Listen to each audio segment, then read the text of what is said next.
Entrepreneur Mark Cuban never calls time out.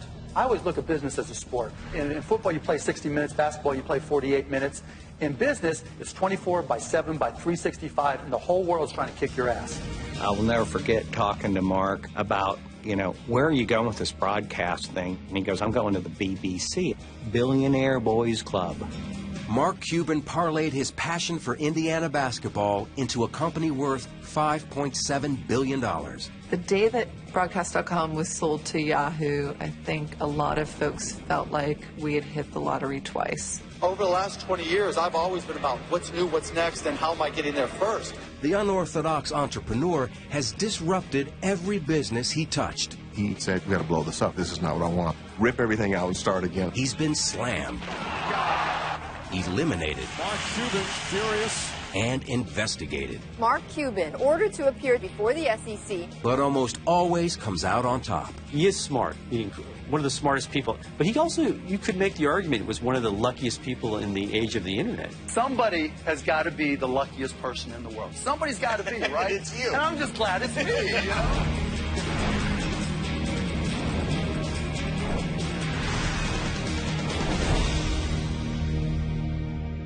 Appears that they are for sale on a game-by-game basis, but I can't figure out how to buy them. Mark Cuban got in at the beginning of the internet boom, and it served him well. His gold mine was called Broadcast.com, one of the first internet sites to stream events live. Everything from Victoria's Secret models to countless sporting events. gets the slot, hits the post.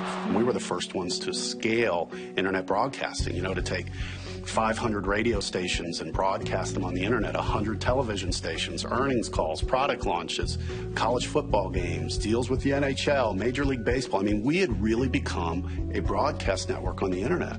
The fiercely independent entrepreneur has blazed a trail into TV, movies, NBA ownership, and he even stars on a TV show, though he declined to participate in this one. Mark has been an entrepreneur from the moment the word was invented, before it meant drug dealer. Mark Cuban was born in Pittsburgh, Pennsylvania, and grew up in a suburb called Mount Lebanon. From the get-go, Cuban was a moneymaker, selling trash bags, newspapers, and even postage stamps. I started a stamp company. I started with a quarter and bought a stamp and left with $50, thinking, hey, if I could do this, I could do anything. By the time he was 16, he had already built a reputation. Brian Cuban is his younger brother. I remember Mark being given $5,000 by one of our neighbors to go buy stamps in New York with my father. He was always the entrepreneur at stamp shows. But that just shows you, at that age, what people thought of his ability to make money. That skill only grew at Indiana University. The tireless business major taught disco, started a chain letter, and decided to run a bar if he could come up with $15,000. Evan Williams was an engineer at General Motors who played on the school rugby club with Mark Cuban. He was at my house one day. He was calling banks to try to get a loan so he could buy this bar. So on my way out, I said, hey, Mark, if you have any problems getting that loan, just give me a call. 2 days later, he goes, hey, Ev. So I ended up, late 1979, loaning Mark $15,000 so he could buy a bar in Bloomington. Cuban awarded Williams stock certificate #1, and within months opened his bar, Motley's. Wayne Winston teaches graduate statistics at Indiana University.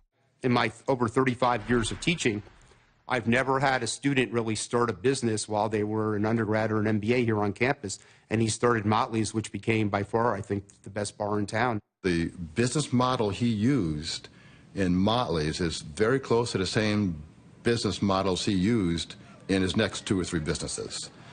He always would have 51% of it, even though he didn't put up any of his own money, but no one really complained because he was the one that built up the business. Until it came crashing down after a wet T-shirt contest. It's pretty common knowledge around town. An underage girl won a wet T-shirt contest, and so I think that hurt the future of the bar, let's put it that way. Cuban graduated and soon landed in Dallas. Within a year, the born entrepreneur launched Micro Solutions, providing software, hardware, and training to businesses at the dawn of the PC revolution. It was a family affair. Mark goes, you come work for me. So I said, fine. So my first day at work, I'm a big lawyer. I show up in my suit and tie. And he goes, why are you wearing that? Well, coming to work for you at Micro Solutions. He goes, no, go home and change, put on your crappy clothes and your jeans. You're in the stock room.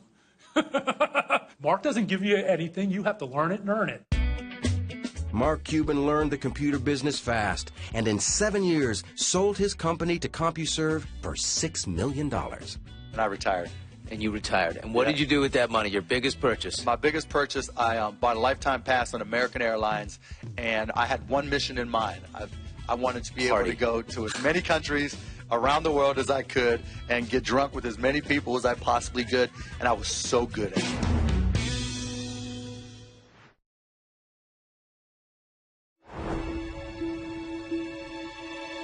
In 1995, Mark Cuban came out of early retirement to reinvent radio. According to Cuban, college friend Todd Wagner brought him the concept. It's a story the Hoosiers basketball fan has told often, as in this interview on 60 Minutes. He sat me down, he said, look, I've got this idea where I think we can listen to Indiana basketball sporting events, anywhere in the world by using the internet. So Mark and I just basically said, let's find out if this is a business or not. So we set up shop in his upstairs bedroom of his house and, got us a computer, got the software, and started playing with it. And that is the birth of AudioNet, what eventually became Broadcast.com. But another young entrepreneur tells a different story. Chris Jabe says he was also a founder of the company. When I was pretty young, I was a Minnesota Twins fan. I moved to Texas. So I was a displaced fan. I was always trying to figure out how to get access to those games that I couldn't see on regular TV. When the internet came along, it's like it was a slam dunk, because now it was just a matter of acquiring broadcast rights. He took his plan to investors. One of them was Cuban. I'd probably had this pitch that I'd given to maybe 150 people over the previous year and a half to 2 years. And so I'm getting into my pitch. It's usually about a 20-minute pitch, and within 3 minutes he goes, I'm in. I'll do it.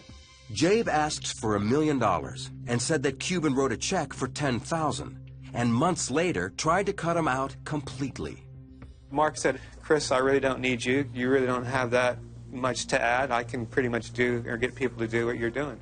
So I was a little bummed, to say the least. And I really give Todd a lot of credit. When he came to me and said, we can work a deal with, for $2,500 a month and 10% of the company, in the way he described it and the way he showed me the paperwork, I knew it was real. And it really made me feel really good, actually, even though it was hard to take 10% of a company that I developed 100% from scratch. Cuban became the driving force of AudioNet. Mark overall really wanted to see it as his company.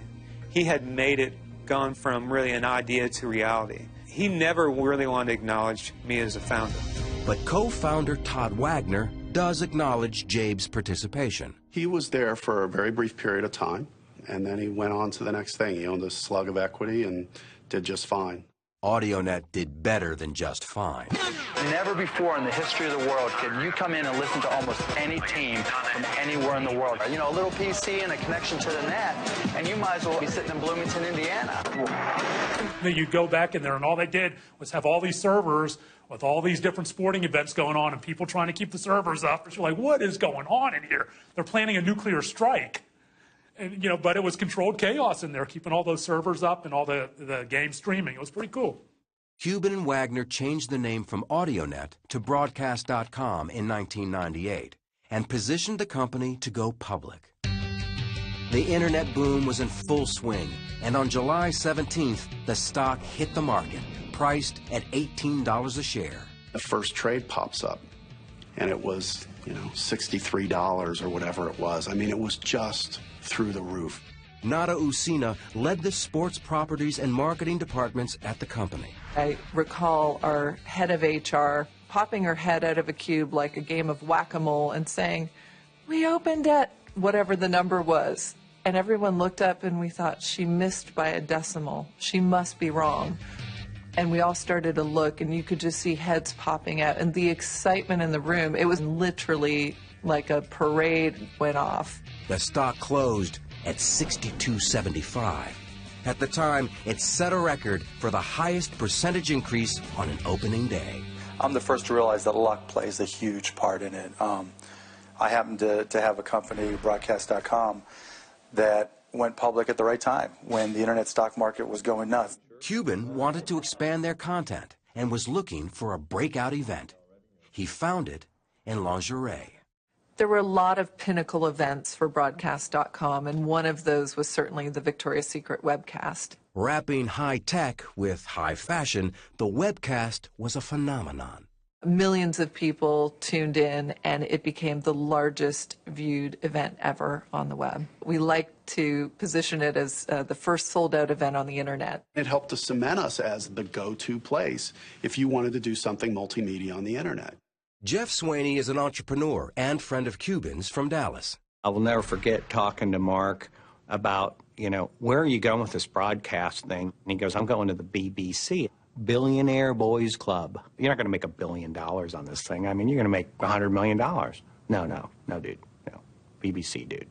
That's what I'm doing. In pursuit of that billion, Cuban and Wagner led the charge straight to the executive offices of Yahoo. I remember Mark and I going into the conference room and basically just saying, look, we're where you guys need to be. So you're either going to have to compete with us or you're going to have to buy us because we are big players in where we think the internet's going to go. Yahoo felt the breath of competition, according to Paul Sappho, a leading technology forecaster. It's a moment where there's a sense of the rise of the machines. Algorithms in the form of Google are really taking over the search space. And it's beginning to dawn on people that, in fact, there is a lot of volatility in customer loyalty around places you visit on the web.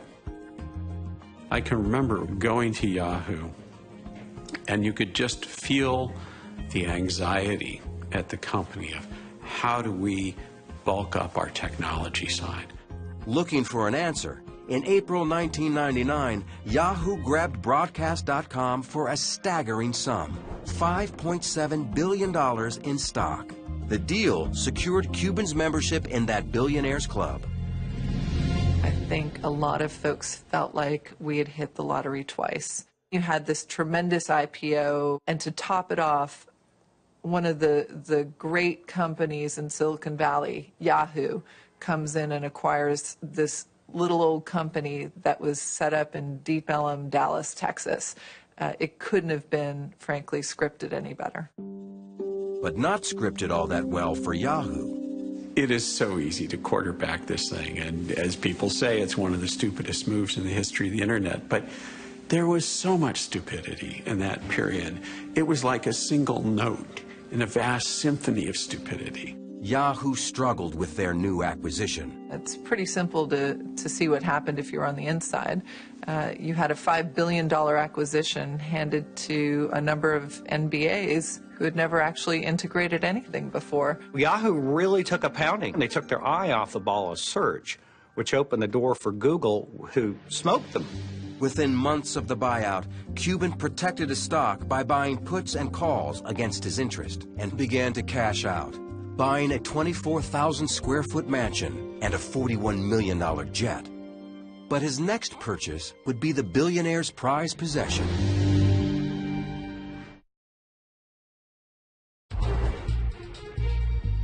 In January 2000, sports fanatic Mark Cuban bought majority ownership in the Dallas Mavericks from Ross Perot Jr. It was the crowning purchase for the billionaire with the insatiable desire to win, except that the franchise had one of the worst win-loss records of any team in the NBA. You've got to start giving these guys who have been in damaged programs, let's call them, the thought process that they can win, that they are expected to win. Cuban was going to change everything his way.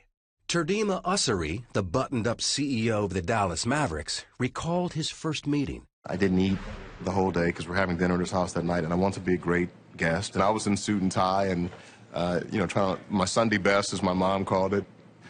He opened the door up in jeans and no shoes and T-shirt, and we sat on his floor and watched basketball for 4 or 5 hours and ate. I think it was Cocoa Puffs and Doritos is what we had in bottled water. So it was, again, it was just a new reality. That new reality took effect the moment Cuban saw the traditional wood-paneled locker room in the Mavericks' new arena. He said, you got to blow this up. This is not what I want. I want a loft. I want open ceilings. I want the guys to feel like it's a clubhouse, a place they'd hang out in. We got to get a pool table in here, and we got to get the DVDs, rip everything out, and start again in the clubhouse. The radical new owner booked first-class hotels for road games and would buy a team jet with legroom for 7-footers. All that stuff was new. None of that stuff had been done in the league before. Nor had an owner worn a Mavs Fan for Life t-shirt, or put his email address on the Jumbotron, or broken custom by ditching the skybox for courtside seats and yelling at the referees. No! NBA control at the timeout! NBA control at the timeout! Mark has said plenty that's gotten him in trouble. Scott Soshnick reports on sports business for Bloomberg News. My favorite one is when he said that a referee wasn't qualified to manage a Dairy Queen. But when he said that, Dairy Queen got upset. They wanted Mark to know that their managers are highly trained, highly skilled folks. And so the guy challenged Mark to come down and serve ice cream and to see how difficult it really was. There were probably 6 helicopters hovering above this poor Dairy Queen. There were probably 3,000 people outside, and he was there dishing out ice cream.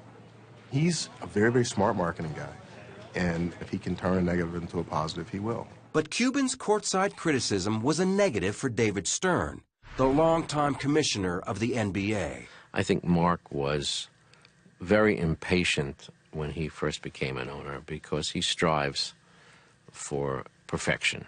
And he expressed his views in that regard. It wasn't a constructive enterprise to publicly criticize our officials, and it's prohibited by our rules. Those rules resulted in Cuban's first fine of $5,000, followed by fines of $15,000, $25,000, $250,000, $100,000, $10,000, and $100,000 again, all in his first full season as an owner. My job is to stand up for my guys, and if I think something's wrong, I'm going to do something about it. Reporter John Swartz followed Cuban's career for 13 years. That connects with people. You don't see that among many billionaires. They think they have to act a certain way. I don't think he cares.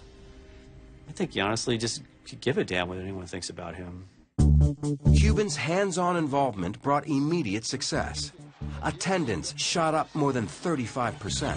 The estimated team value leapt $50 million. And the Mavericks went to the playoffs in 2001 for the first time in over 10 years. Before he owned the Dallas Mavericks, they were the laughingstock of the NBA. They were winning 15 games a year. Once he took over, their winning percentage has got to be one of the best. It's got to be in the top 5.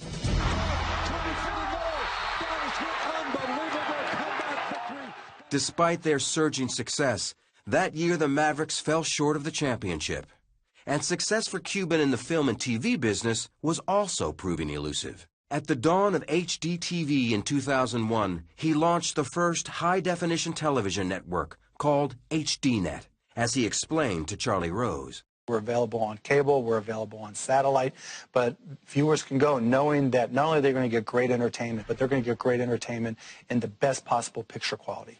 The network sputtered, barely reaching 350,000 homes in its first year. Cuban hit pause long enough to marry longtime girlfriend Tiffany Stewart, throwing a reception bash on his home court, the American Airlines Center. By 2003, he re-teamed with Todd Wagner and plunged into the movie business. We bought Landmark Theaters, which was a national independent theater chain. We invested and then bought Magnolia Pictures, a theatrical distribution company. We built on a home entertainment unit as well to that. And all of a sudden, we had built a vertically integrated media company, meaning we had production, distribution, and exhibition all under one roof, in a way that, frankly, we had not seen done before. It gave Cuban the pieces to shake up the movie business by releasing a film in theaters, on DVD, and TV simultaneously. Andy Fixmer is an entertainment reporter for Bloomberg News. Back then, nobody was doing this. Nobody even thought that you would dare put a movie on television before it was released in theaters. It just wasn't done. Cuban's movies met with mixed success. Some films, like Good Night and Good Luck, had found critical acclaim and a niche audience, while others struggled. And there was a disappointment again on the basketball court.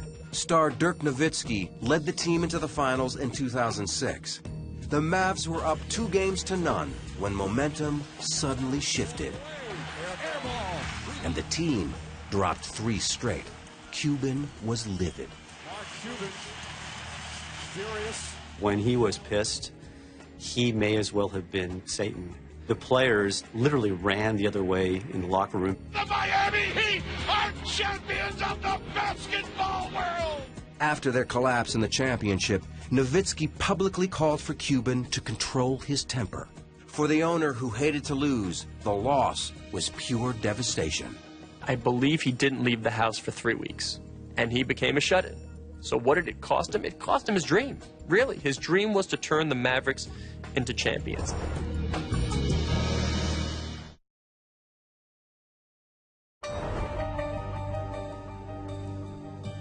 Mark Cuban, the former disco teacher, returned to dancing in 2007 in front of millions. Mark likes as much airtime as he can get. As long as it's fun and it's entertainment for him, he's going to do it. He appeared on almost anything, even hosting his own reality show, The Benefactor, canceled after 1 season. Viewers were also in short supply on his own network, with its strange blend of bikini-themed programming, mixed martial arts, and Dan Rather. Dan Rather and Dan Rather Reports on HDNet is kind of my own personal indulgence. You know, I'm a news junkie and always have been. Dan Rather was doing a show for them, which was actually very good, but the rest of it was just like a Sargasso Sea of just crap. Cuban had more troubles looming. The Securities and Exchange Commission filed a suit against him. We're going to turn now to the crackdown on insider trading, and it has ensnared billionaire Mark Cuban. The SEC alleged that Cuban dumped 600,000 shares of Mama.com as an insider trade. The 2008 lawsuit from the SEC says he sold shares of the company ahead of the company's own plans to sell more discounted shares to investors and avoided $750,000 worth of losses. On his blog, Cuban stated the claims were false. The suit was dismissed in district court, but the SEC appealed and the case was reinstated in 2010. While Cuban battled in the courtroom, he also prepared for battle on the basketball court. He dealt for key players, hired a new coach, and in 2011, the Mavericks fought their way back to the finals. Surprising everyone, the loudmouth behind the team bench went silent. It was different. I mean, still people went up and talked to him, but he said, not today, not me, talk to the players. With Mark in the background, it was this other guy, Dirk Nowitzki, and the team that Mark had assembled that in the end was able to win. What he's always dreamed of.